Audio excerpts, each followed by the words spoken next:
So on my palette, I already have mixed up a big blob of light blue for the sky.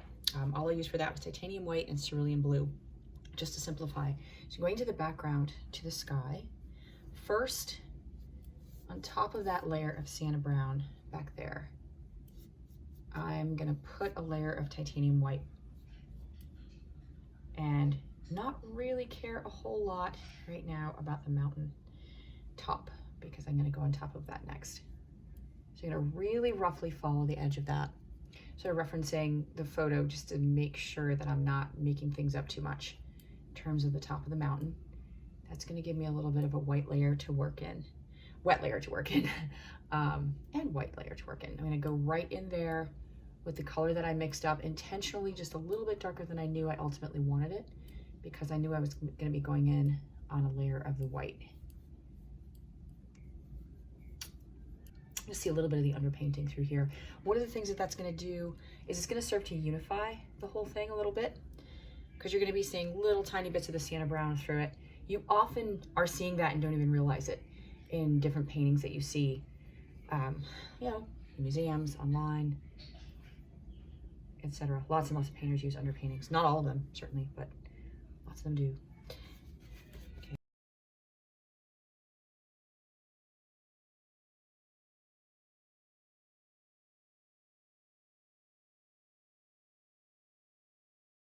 Okay, that's my sky. My sky is done. Now I can get into the mountains and I can sort of see through here what I needed to see in the reference photo that I'm using, whether it's optical illusion or for some other reason. The top ridge of the mountain appears a little bit darker than most of the rest of it. That might be just because it's contrasting with the sky. So if that reads as a little darker, that's okay. So I'm just gonna wash this brush, lay it aside. Remember, never leave your brushes in the water, even for a few minutes, because it's going to eat away at the glue that holds them together. So overall, this part over here is a little taller and more jagged. Because I'm going for atmospheric perspective here, I'm not going to worry too much about a clean line. And if I've gotten to add the original on top of this, you'll be able to see that in the original, in the photograph, it actually is pretty clean. It's a really nice clear day where the picture was taken. And the mountaintop is really vivid. But I'm going to take some artistic license with that.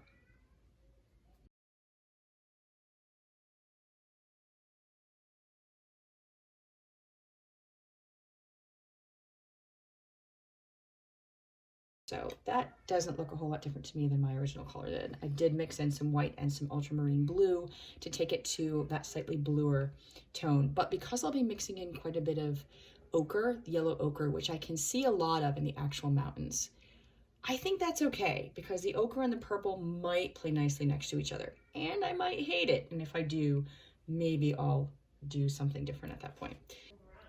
Okay, that actually is bluer than what I started with.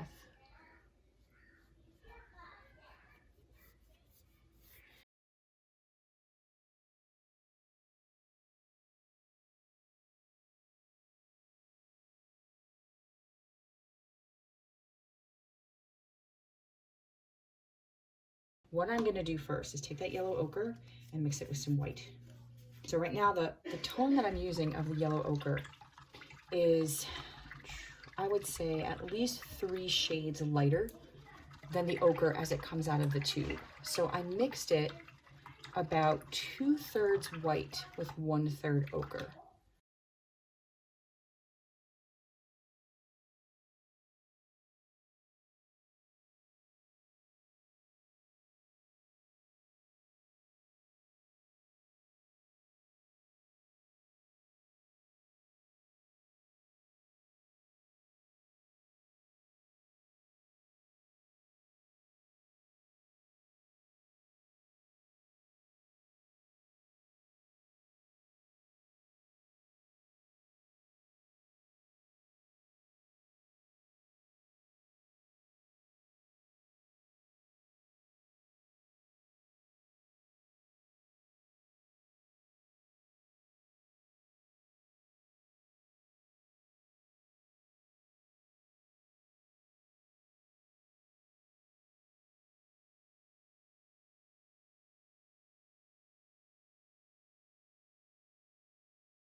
Not happy with this yet. I think I'm trying to work a little bit too quickly, and I think what I did, okay, here's the mistake that I made. I think blocking in the whole background was a mistake. What I'm gonna do right now is gonna seem maybe a little bit extreme.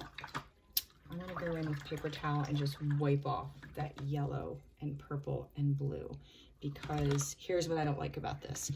There's a lot of really nice natural variation in the hills in the original, but what I just did here is way too cookie cutter. These two look way too much alike, not getting nearly enough information from the original source photo. I like what's happening here, okay? Especially the way that light sits on that part, but I'm gonna get rid of these two. And you can do that, not with the one in my hand, because that is, well, maybe the back of it could be. Let's see what happens here. It's still wet enough where if I go in and just wipe that off,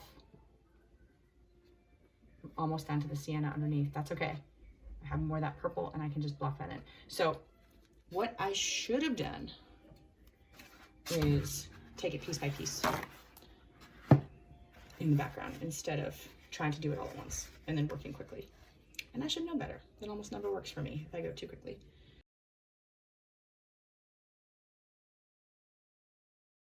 And I think I'm gonna leave that bit, that passage in the back left. Now, if other painters out there have had this similar experience that I have had, what you will often find is that in any given finished painting that you do, there are certain parts of it that you really like passages that you really like, and the rest that you just really don't like. So hopefully you'll be at least in that category where you get to the end of this and you go, you know what, I really, really like what's happening right there in that area. The rest, yeah, I could take or leave. If you're in that category, you're doing great. What I'm gonna do with this is draw in the ridges of the mountains that I want to capture, so I have a little bit more underlying structure to go with when I start to block in the structures side to side of the ridges. So I've got, there's some overlapping information back there, but there's a peak about a third of the way. I'm going to use this one as that peak, and it is not quite dark enough. I'm just going to sort of draw that in with the ultramarine blue, thinned out a little bit with that lighter purple. I'm going to take that and draw my ridge line.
So that's probably as much as I need to do in terms of the blue and sort of describing what the mountains are doing, what directions they're taking, where the light source is coming in from. And now I can go in maybe with a different brush. I actually really like the marks that this brush is making in the background, and they sort of match what's happening in that background. So I'm gonna keep it just to see what happens.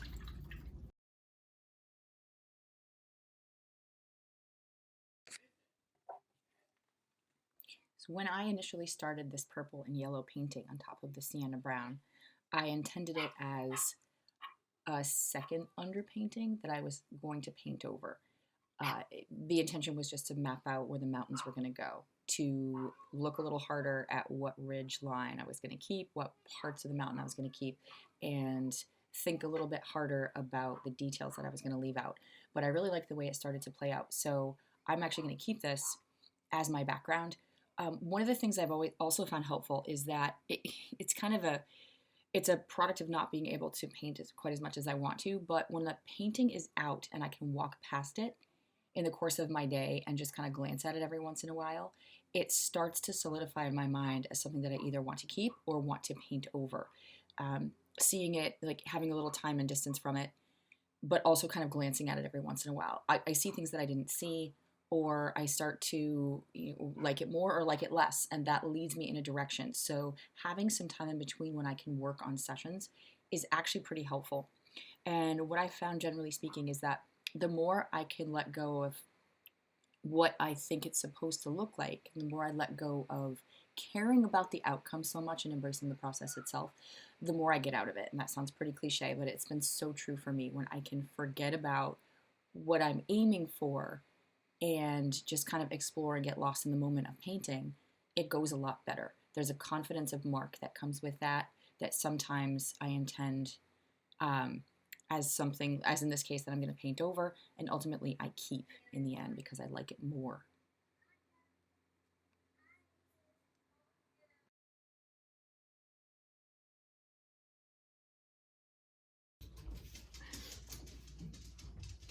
Okay, I'm going to call it quits for tonight.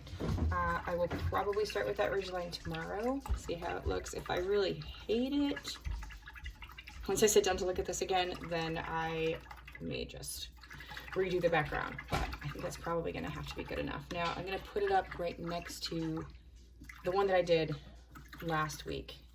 I'm going to put that up next to it, and you'll see that already my value balance is much better. Like I said before, I like the color on the first one better, but I like the value of the second one. So here's my first one.